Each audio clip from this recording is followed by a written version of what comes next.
Ready. Alright. Now stream. We're here to start conversation Now stream. about the big things happening in our world. Because it's not my job to tell you what to think.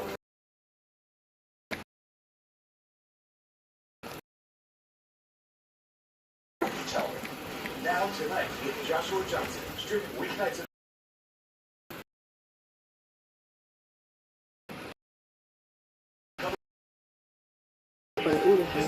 Come on. Come on, no further promotion.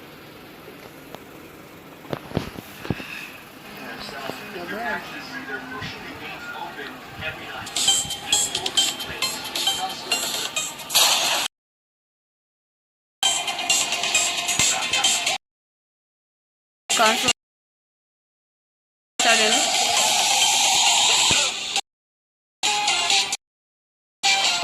Salt to salt.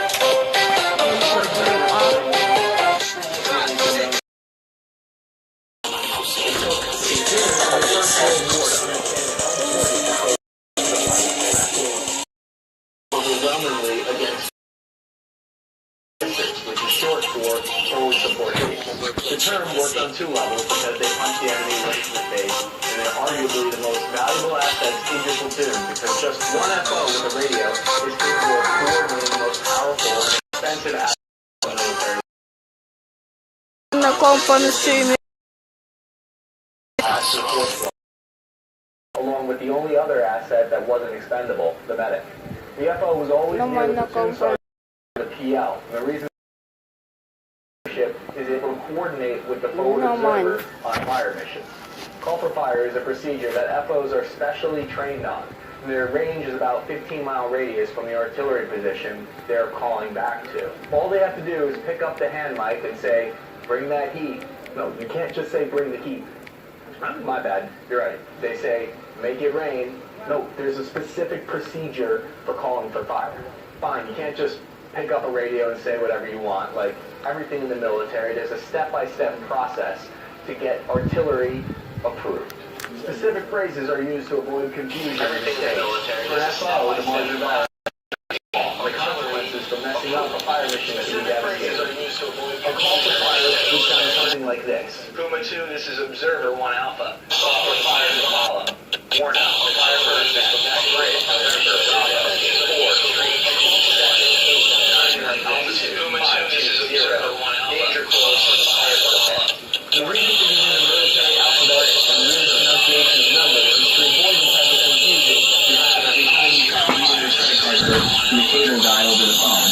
Except in which case it's to avoid catastrophic consequences. I mean, I guess not having your cable would be the worst also. And what's danger close, you might ask? Well, that's code for you're firing around within 600 meters of friendly position. Boat observers are needed to coordinate these incoming rounds because artillery is usually miles away from where they land. And they don't always have a line of sight. The SO leaders need the eyes and ears of artillery to mention the importance of this job. And they're like that friend you always forget to call up and invite to the party. You don't even have to invite me every time. Be nice. In the past, all FOs had were their eyes and ears to judge where the enemy was located. And that system, even though it largely depended on human judgment, really worked. It's the where the engineers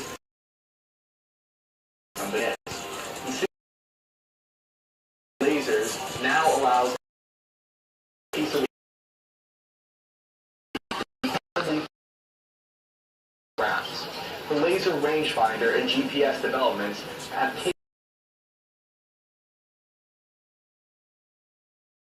Forward Observers was born out of a practical need on the evolving battlefield between 1700 and 1900.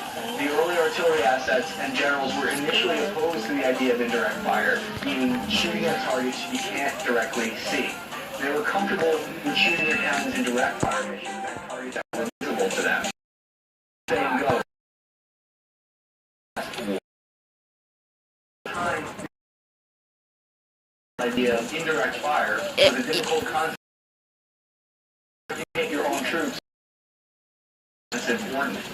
Last. Do you want me to repeat that? Looks like you said. Wait, no. I mean, do you want me to repeat what I just said? Roger that, I read your shout out. Yeah. You can't say repeat on the radio, you have to say again. That's the correct phrase. That means that the artillery is just going to fire out another mission. So that's why radio etiquette is so important. As early as the Crimean War in artillery could fire over a mile away, but observers would have no effective way of communicating where the round was going at that distance. And at that time, the problem, they didn't have radio. Demar. Itong channel. Became 20% given to the responsibility of one commander. Subscribe itong channel. Forced to rely on indirect fire in World War I Subscribe because here. of the longer range and increased accuracy of small arms.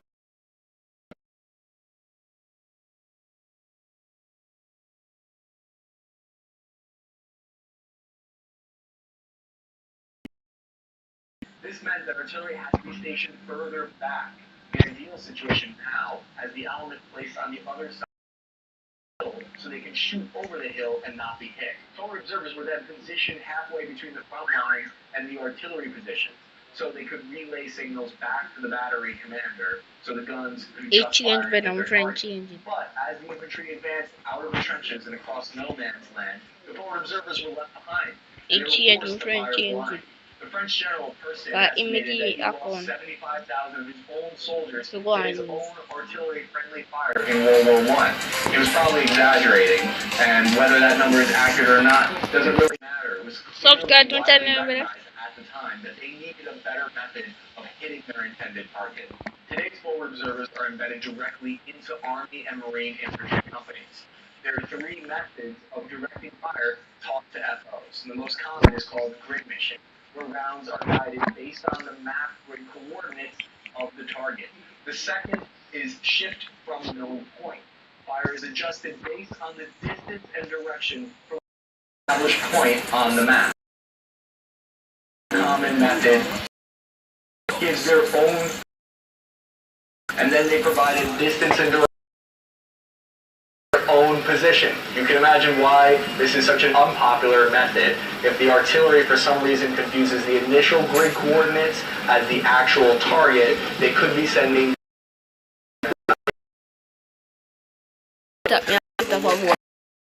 blind operation bad the battle working together correctly. Thanks to some advances in technology with field radios, the even further away from the artillery, which would be necessary because that conflict would be by maneuverability tactics as opposed to. During World War II, call for fire would be coordinated by forward observers who were looking down at the battlefield. Key moments in history that of these elements. First, Hardeen's offensive. Bad weather during the battle. Air couldn't see targets. It was up to the FOs on the to guide the artillery rounds, stopping the Germans from breaking through the coast. Including the JTAC guys in the Air Force, in making sure our armed forces advantage. They've adapted their role station at the front lines. Marines explained that up to today also the use of UAVs. These drones can scan the battlefield. The Shadow is a UAV that weighs 450 and that successfully has run Afghanistan. It only needs a 700-foot run Humvee. Special thanks to John R. Kent, where I found in this video. Now, to his paper in case you're on the history of FOs.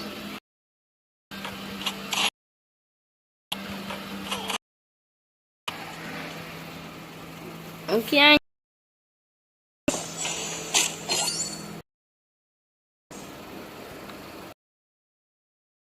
Nobody knows. I have a question for you.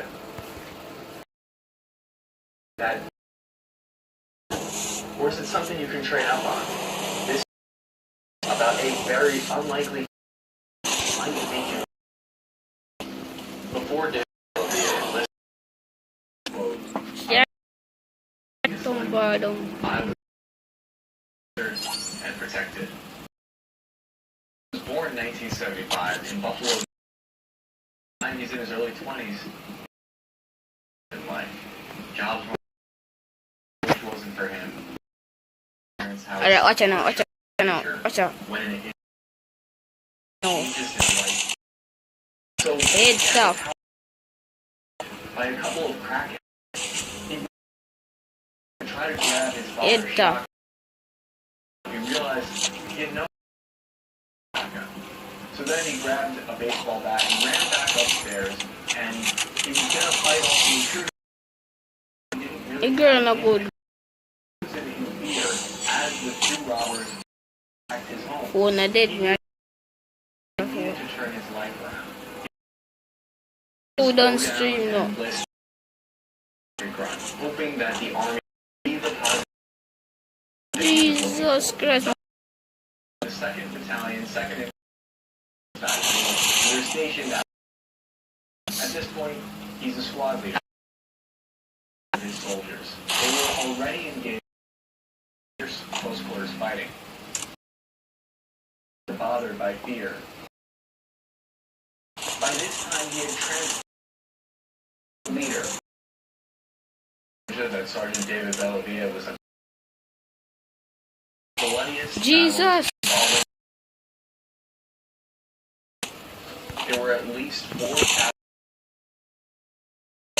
that the U.S. military would have to contend with. This enemy force had had months to prepare the city's defenses in advance of the attack. His platoon was tasked with searching the explosion. When they approached, they stayed outside and looked through the window. If any enemies were going to try to... Nobody can subscribe it. The platoon began clearing the house. I'm saying nobody different. Enemy fire. Was inside, and he quickly realized just how bad the situation was. The 2 enemy insurgents were entrenched behind a staircase. They're hiding behind a half-ton concrete jersey barrier. One of them has an AK-47, and the other has a belt-fed 2-6. Sergeant Bellavia is really kind of impressed at how prepared the enemy kill zone is. They're not dealing with amateurs here. Several of his platoon are already wounded at this point, and the insurgents are mocking them in English. But this was a huge hissing off. Bellavia's best friend, Sergeant Fitz, was across the hall, and he could see. When he looked at Fitz, he saw actually scared. But because he knew if his squad saw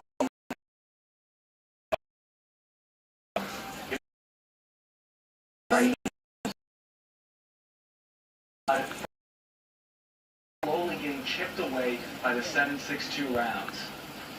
He knew one.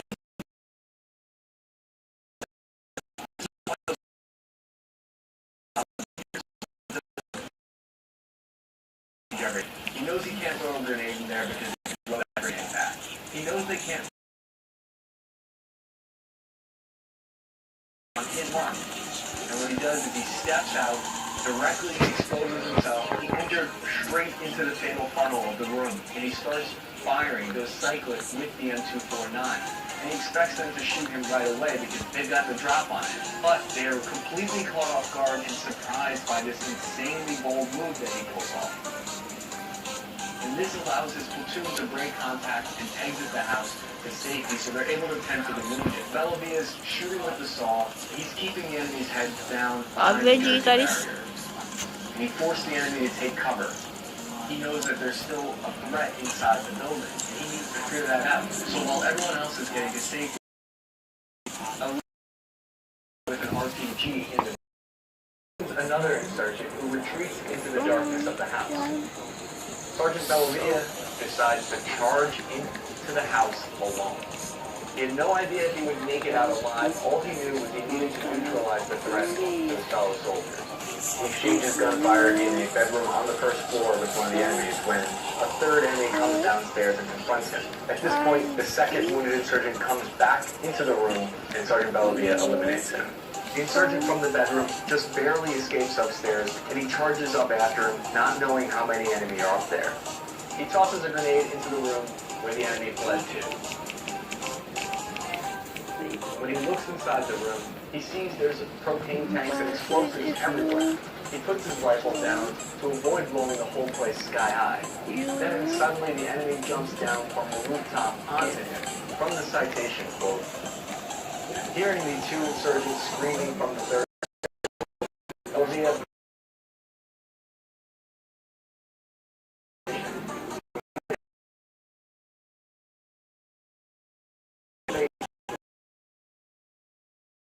Bellavia was able to eliminate. At this point, 5 members of the building. Soon after that, air division left the area. On that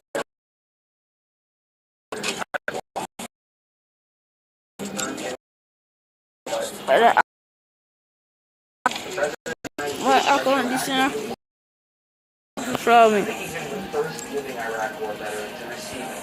Listen to this part of his speech.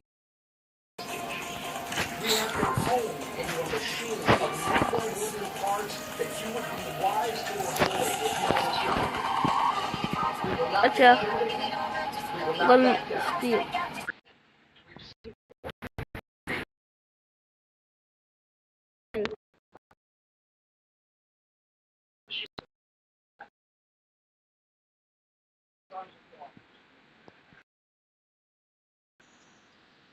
So no, I don't think a soldier is born with courage. Along the way, Design he yan. stepped into that role. He was able to fill those shoes. And he learned the skills that he needed to get where he wanted to be in life. And to me, that's That in your inspiration. I subscribe. hope you guys like the story. Please share this video with someone you Subscribe. know that might.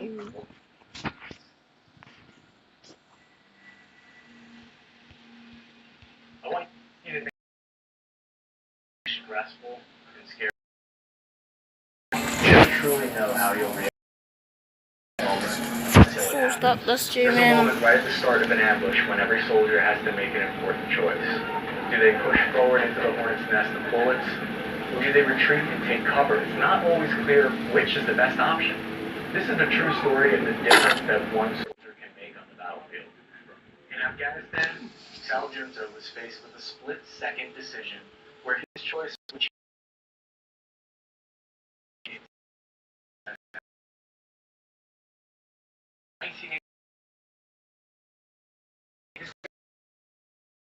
Italy, military prior.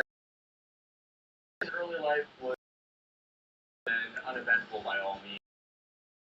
He was working as tired by school and work. Simply put, I was an idiot. Boys chasing girls, fat and lazy. It was a time in his life that I think a lot of young people can relate to. In 2003, he was slapping together sandwiches when he overheard on the radio that the Army was handing out free T-shirts. So he decided he'd go down to the recruiter and grab himself some sweet Army swag. But once he got there, the recruiter challenged him in a way that he wasn't really expecting. He said, "This is your chance to make a difference, or you can be a pussy and not do it." This really got under Sal's skin. He realized he wanted to serve a higher purpose, but more importantly, he wanted to jump out of planes and shoot bad guys. He thought this would be a chance to have some adventure in his life. Fast forward to 2007, Sal was deploying as a rifle team leader in the infantry in charge of the lives of 3 soldiers. He was headed to the most dangerous part of Afghanistan, the Korangal Valley. This was his second deployment, and he noticed right off the bat that this was going to be very different than the year that he was here last time.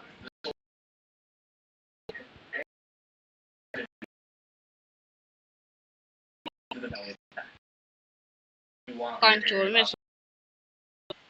Not long after arriving, got to worse. Control me. Sal had seen before. Engagements with the enemy. His company was tasked with a 6-long major combat operation, Rock Avalanche. That's names that implied the kind of aggressive approach they would be taking going forward. His unit's mission was to cut off the head of the snake, in Corongal Valley, and provide enough security so that locals could build an important road through the area. 400 heavily armed Americans made their way out into the valley without knowing exactly what behind some trap. The enemy was during the early days. Mentioned event foreshadowed what would happen later. Run and a soldier with KIA. Goggles and rifles were stolen by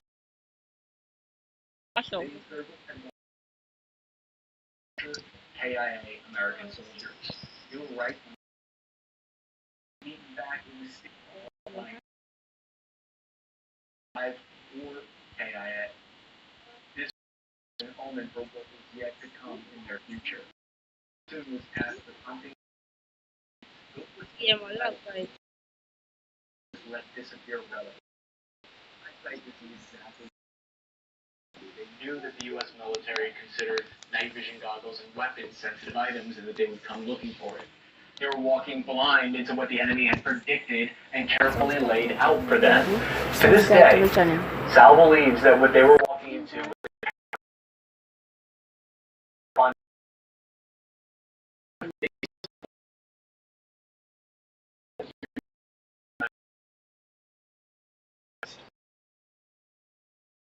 fighters who were brought in from outside of Afghanistan specifically to prepare and execute a complicated, well-coordinated attack on that day. 18 American soldiers were walking in a single-file formation with about 10 meters between them. Sal was fourth in line from the front of this movement, with Sergeant Brennan and Specialist Eckroad and Gallardo ahead of him. That's when it happened. From his viewpoint, the ambush started as complete chaos. Sergeant Brennan and Specialist Eckroad were immediately hit by multiple rounds. The enemy was within 15 meters in front of them. These insurgents had the advantage of being behind cover, trees, rocks. They were firing from well-fortified positions. They were firing fully automatic on their AK-47s. He had no time to think or move. He had nowhere to hide or run. Sal's fight or flight instincts kicked in. Running away wasn't going to help him. He was out in the open, and he realized that as soon as he turned to run, he would be killed.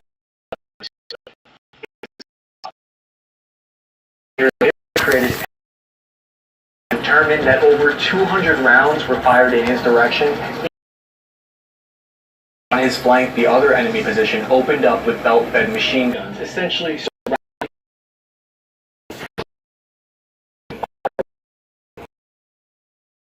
line of the ambush started to walk in to surround them. Sal was shot directly square in the chest by a 7.62 round.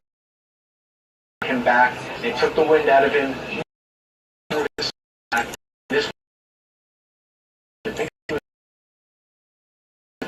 This is when Sal was going to run. He was going to his magazine directly get hit in the head and go. His own safety, Sal fire and dragged his buddy back to cover. Fortunately, his friend was okay. His helmet had performed the textbook counter-response to a close ambush, which is actually a very counterintuitive move. It goes against every human instinct for self-preservation. Sal advanced straight towards the enemy, directly into oncoming fire.